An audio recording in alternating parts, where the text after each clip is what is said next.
The arcade stick.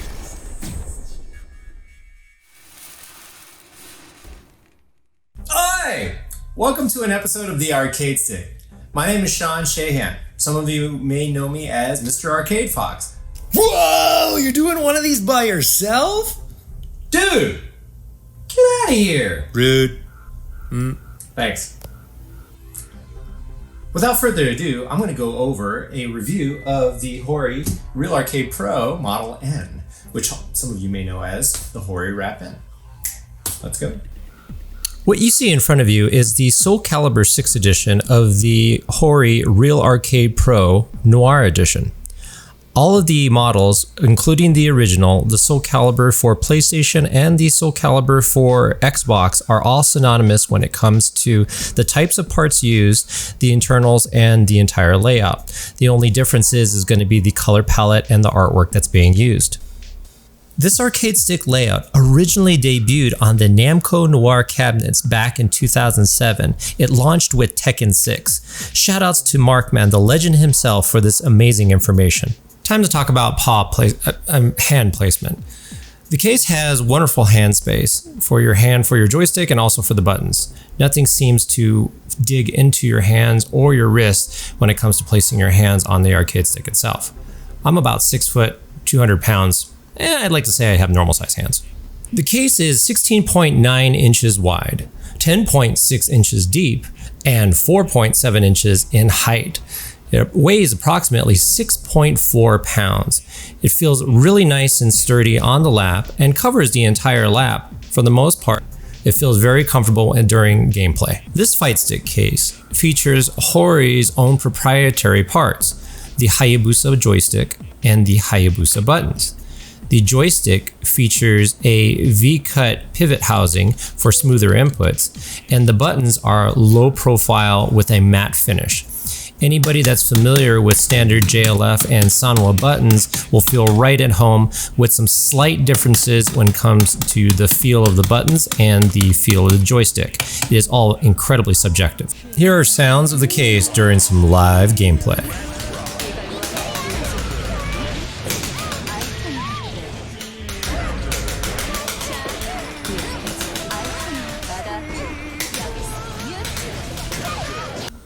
This arcade stick has compatibility for PlayStation 3, PlayStation 4, has personally been tested to be completely native compatible for PlayStation 5, and works fantastic on PC. It has a current input lag thanks to input lag science of 4.2 milliseconds on average, which makes an incredibly fast arcade stick and works well for everything. The control panel has the PlayStation Home button, the Share button, L3 and R3 buttons, and the turbo button. For some reason, the assign function was not working on this arcade stick, but this is the switch for it. The switch for the PlayStation 4 or PlayStation 3 toggle. If you're using this arcade stick for the PlayStation 5 or PC, leave it on the PlayStation 4 switch. Also the switch to make the joystick emulate the digital pad or the left or right analog stick of a controller. And finally, the switch for the inputs per second on the turbo feature. And on the top right, we have this amazing cover for this option button. It keeps you from pushing it during tournament play and keeps you from being disqualified. Lastly, in front of the stick, we have the wonderful touchpad, which definitely comes in handy when you're labbing in the training mode. Okay, I will be going over the turbo feature on the Hori Wrap N. So what you're gonna do is locate the turbo button on the top of the controller. Hold that button down and decide which button that you want to assign the turbo function to. So we're going to use our jab button. So from here, you should see the turbo light lit. Hold down the button that you want to see, and now we have our rapid fire soul bad guy punch of doom. So right now I have it set to 20 inputs per second. We can change that as well to 12 inputs per second, a little bit slower. And then you can also do 5 inputs per second, a little bit slower. Now if you want to do, as opposed to semi-auto to auto, hold the turbo button down one more time, hit the same button, you should see the turbo button flash, And that's how you know that your character should be doing their automatic rapid fire.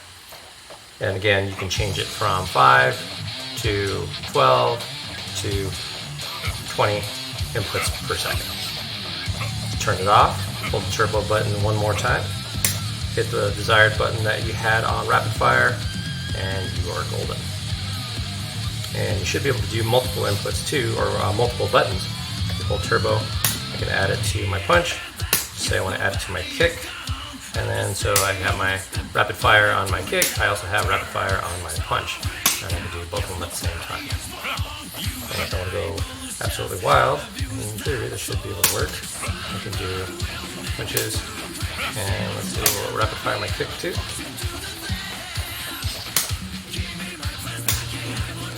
No, so you cannot do 2 completely automatic buttons at the same time. It will not do that. So you have to pick if you're doing rapid fire, automatic rapid fire on one button. You can't do 2 buttons, unfortunately. Let's take that guy off. And that is the turbo feature on the Hori Wrap N. Do not use it in tournament. Very, very frowned upon. The compartment for the cord is located in the front left of the case and is able to tuck away the cord quite nicely. The length of the cord is a generous 9.8 feet and should be able to accommodate any type of setup that you have. The audio jack is located in the front of the arcade stick for all of your trash talking needs. There are handles on the left and right of the case, which makes it easy to pick up off your lap, a tabletop, and to carry around at any event that you may or may not go to. The underside of the Hori Wrap M has these little rubber pieces that are screwed onto the base, which allows ideal counterplays because it's not going to slip around anywhere. Now, the Hori Wrap N featured, which is the Soul Calibur version, was supposed to have anti-slip mats that were attached to it, but I didn't see any. But the original Hori Wrap N, if you look at the underside, does have the anti-slip mats, which makes it ideal for not sliding around on your lap. This particular arcade stick was not originally intended for extensive modding. However, it is incredibly easy to get inside the arcade stick to be able to change out the buttons or the joysticks to whatever you feel that you would like in the stick, whether it be most Japanese levers, all Korean short levers. It will not accommodate a full collar Korean lever, however, unless you modify the top panel. American parts are also a no-go, with the exception of the short stem buttons. Those will accommodate the stick. Art modding this stick is very, very easy, and there are sites like Focus Attack that you can get some wonderful art mods for. In closing, this is absolutely a wonderful arcade stick. It has amazing low input lag. It has one of my favorite button layouts. It's super easy to mod as long as you have just a regular old-fashioned Phillips head screwdriver, and has a great feel and weight. My only gripe with this particular arcade stick was the assign feature was busted, and at least with this particular model, the Soul Calibur edition, it did not come with the anti-slip pads on the bottom of the case, but it is a very little thing to be nitpicky about because it did stay on my lap fairly well. I personally feel this is an incredible arcade stick. I would give it a 9 out of 10, and I highly recommend it for anybody that's looking to get into arcade sticks and to have a valued investment. Now, if you guys like this video, please leave a thumbs up, subscribe, and why don't you leave a comment down below on what one of your favorite arcade sticks is, or maybe if you tried the Hori Wrap N, leave a comment about what kind of things you absolutely enjoyed about it.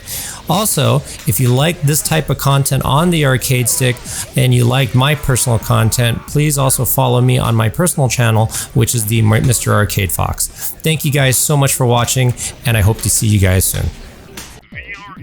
The arcade stick.